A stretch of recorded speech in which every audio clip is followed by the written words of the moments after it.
Good Wednesday afternoon, council members.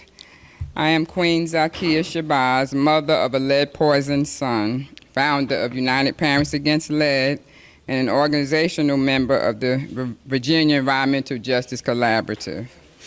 I'll start by asking that Governor Northam sign off on documents that will allow the state of Virginia to take over the renovation, repair, and painting from the EPA.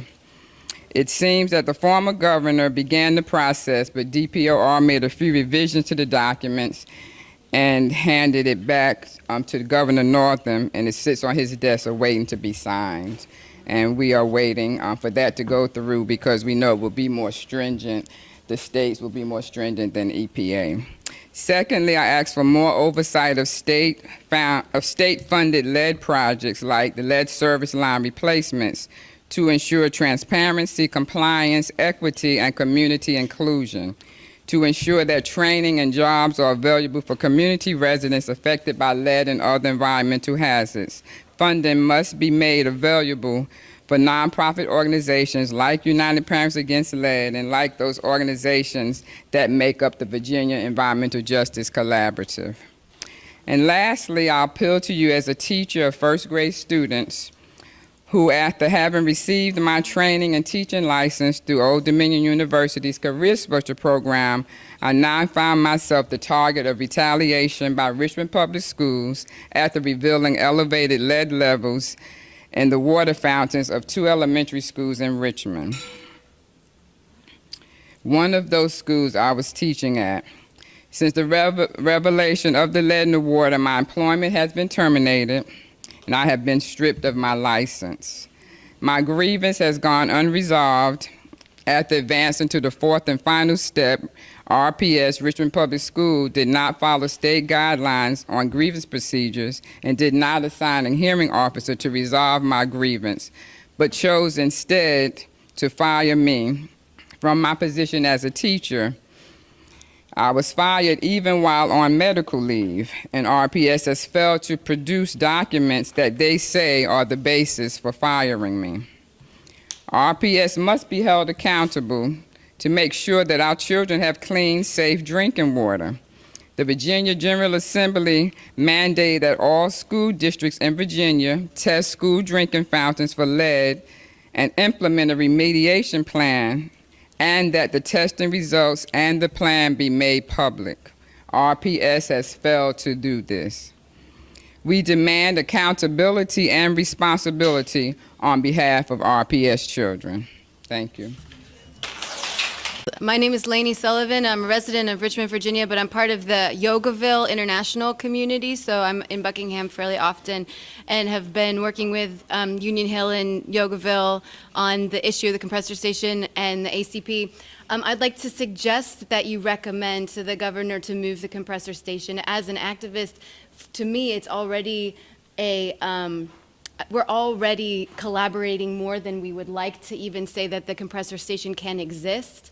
But to exist within 10 miles of any human being is unsafe, and especially unacceptable to use Union Hill as Pastor Paul says, the sacrificial lamb of this project. So I think that that's very fair, and I think that they have not begun construction, so it's all just ideas and pieces of paper, and we know that ideas and pieces of paper can be changed. It's much harder to stop construction. And DEQ is, I do not have any faith in them to be able to really monitor what is going on at the compressor station or what's going on in these water crossings. I interact with DEQ often. Their website has been down for weeks. They can't even keep their website up. How can they have this really fancy technological system that's going to monitor the air in the compressor station and the blowdowns, and they can't even keep their basic homepage of their website open? Seriously. I also would like to recommend that you work with Matt Strickler. Matt Strickler, thank you for being here for this whole meeting and traveling out here to be here. I really appreciate that. But the EO6, the executive order to restructure and to support DEQ, DEQ does not have the funds that they need to be able to do their job. They don't have the, 30 seconds? They don't have the personnel to do what they need to do. They need more resources. They need to completely restructure their technological presence of existence. And one comment on the public process, as someone in the public, like after the DQ person spoke, I would have loved to have an opportunity to react to that. And perhaps you could even put a person that is a liaison between the public and the council to check in with, so that they can pool public comments and concisely package them to present them after each presentation is given. So those are just some suggestions. And thank you for being here. I appreciate it. I live in adjoining Nelson County. I work for the Blue Ridge Environmental Defense League and have worked against pipelines since I heard about the first one, which was the Atlantic Coast Pipeline coming through Nelson County.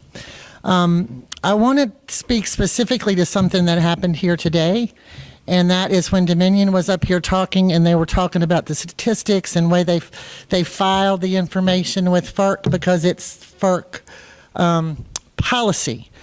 It is a prime example of how the system has failed this community and every community along the path of this pipeline, whether it's this one or the Mountain Valley Pipeline. Reality doesn't matter. What's on the ground, the people on the ground in these communities don't matter. And that presentation today was exactly what we have all been complaining about and talking about and screaming about at the top of our voices for 4 years, that the people who are going to be directly affected by this pipeline and the Mountain Valley Pipeline and toxic polluting industry, we don't matter. And it's just unfathomable to me that the rules and regulations are set up in such a way that the community of Union Hill doesn't exist as far as FERC and DEQ and everybody else is considered. They just don't exist. And it's completely mind-boggling to me. And so when you see the frustration of the community members when they speak to you, that's why. And we really appreciate you being here and listening and taking into account those lives, because they all matter. And I thank you very much. Yeah, I'm a concerned citizen. Sharon just spoke my mind. What we've heard today is that Dominion and DEQ abided by FERC and EPA regulations, respectively. I hope that you recognize, based on the comments of the citizens of Buckingham County, the people of Union Hill, who have been ignored and denied, that complying with the regulations themselves is not protective. I believe Mr. Dowd. I find him to be a very open person. He said he's going to write the strictest permit ever. I believe him. The problem is the strictest permit ever, based on national ambient air quality standards, is not protective of the bodies of the people who live in Union Hill. I'm really supporting you in moving forward with your recommendations to the governor today. I hope that that goes forward today. And I ask you, and I would ask the regulators too, there's a lot in those regulations that could be protective if you go with the spirit of them. NEPA was designed to protect our resources, our people, our water. The Clean Air Act was designed to protect our air. It's not just abiding by the letter of the law. It's acting in spirit to protect people. Hello, my name is Kadeska Ray, and I'm an intern from the University of Richmond, and I've been working with Kendall Crawford from, sorry, I have a soft voice. So I've been working with Kendall Crawford from Virginia Interfaith Power and Light, and from my time spent at Union Hill, which is only for a short amount of 2 days, I've heard all the grievances from multiple residents in Union Hill as well as all over Buckingham. And I would like to urge the council to submit an urgent recommendation to the governor to remedy the environmental justice concerns of the compressor station impacts on Union Hill right now instead of waiting a whole year to submit them. And all these issues that I've heard and all the environmental concerns that people are anticipating have been happening in communities that I've lived and I've stayed at. And it's not something you should wait.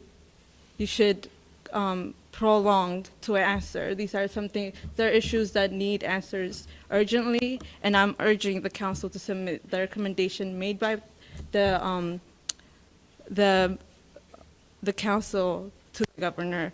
And also, this was something that haven't been discussed during the meeting today, and it's the issue of the cap and trade rule for the power plants. And I would also like to ask the council how the Virginia Department of Environmental Quality was able to incorporate and address the comments, recommendations, and issues brought by the council and the Environmental Justice Collaborative regarding DEQ's draft carbon reduction cap and trade rule for the power plants. Thank you. And some of the work that I've done to go around with all of the folks in Union Hill to fill in the actual population, the reality. We had teams, we went door to door, we went to those 99 households.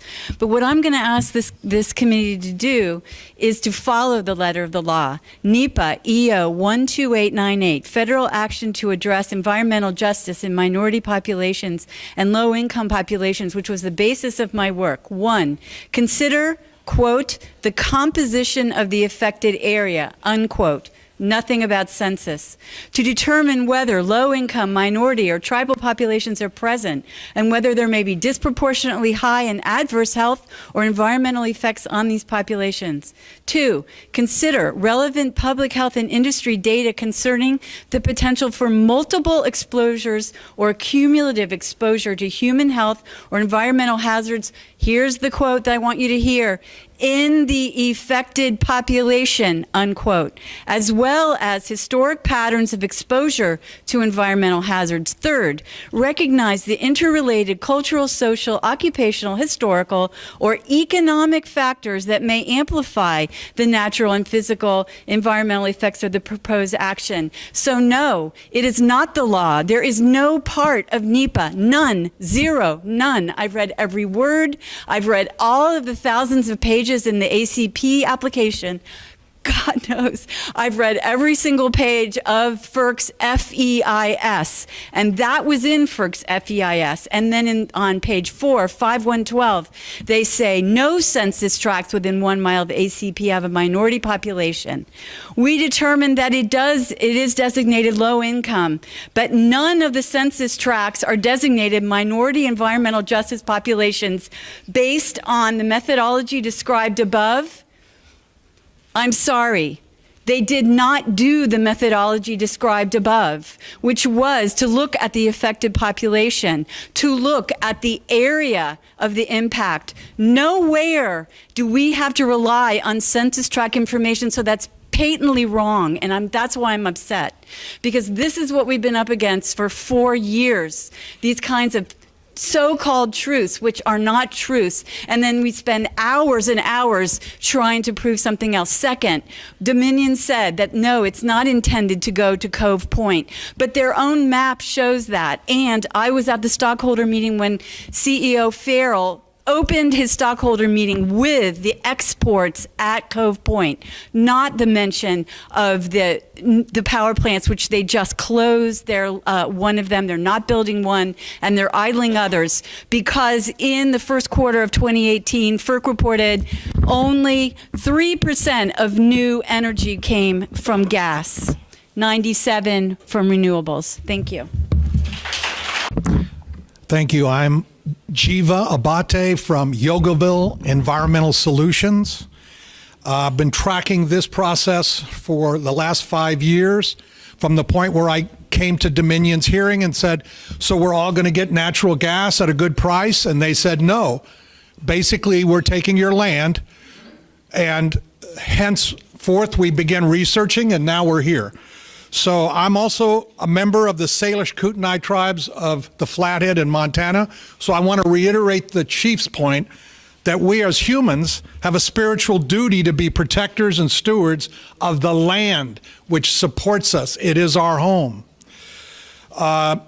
Dominion introduced this long-term project years ago, and the conditions that might have been prevalent then are no longer prevalent.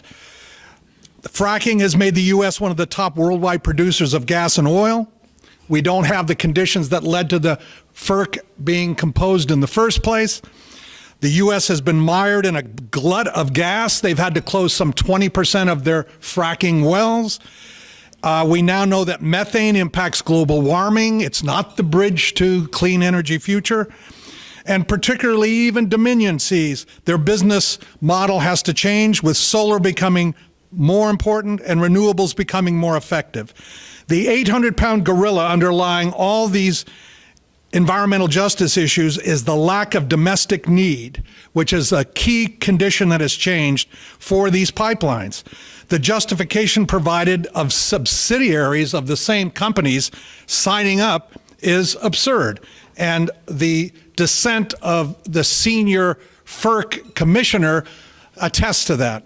Adequate pipeline supply exists now and will exist through 2040, according to data from the Department of Energy and the U.S. Energy Information Administration. Dominion's own submissions for the approvals of their last 2 gas-powered generation stations stated that the Transco pipeline would be more than sufficient. So they have crossed their own statement. So eminent domain should not apply, even though they're going to ship gas overseas, but they should not be doing it by seizing property. If they're going to do that, they should make partners of these people. So this all underscores the importance of this council, and you're carrying the environmental justice forward. We believe you do have traction, and we believe it's politically viable for this administration to disassociate itself from the old conditions and support a more nuanced approach. At the very least, ask for a complete and thorough investigation of the water impacts, of the community environmental justice impacts. Thank you, and we support your conclusions. Secretary, my name is Jamshid Bakhtiari. I'm the Virginia Field Coordinator for the Chesapeake Climate Action Network. And I want to reaffirm Councilwoman Brooks' findings that you asked the governor to conduct a stream-by-stream crossing for both this pipeline and the Mountain Valley Pipeline. We'd also like to affirm that you recommend that the governor take some sort of action remedying the environmental justice concerns that we heard today in the community. And finally, we ask that you also consider the impact on climate change that all your decisions will make. If the Atlantic Coast Pipeline is built, it would create greenhouse gases that would be the equivalent of 19 full coal power plants. I think I speak for all of us when we're driving to Buckingham County today, we heard the flood warnings, and that's not normal. We're hearing flood warning after flood warning. And if we continue to build this infrastructure, we're chaining ourselves to a failed fossil fuels infrastructure of the past. Thank you.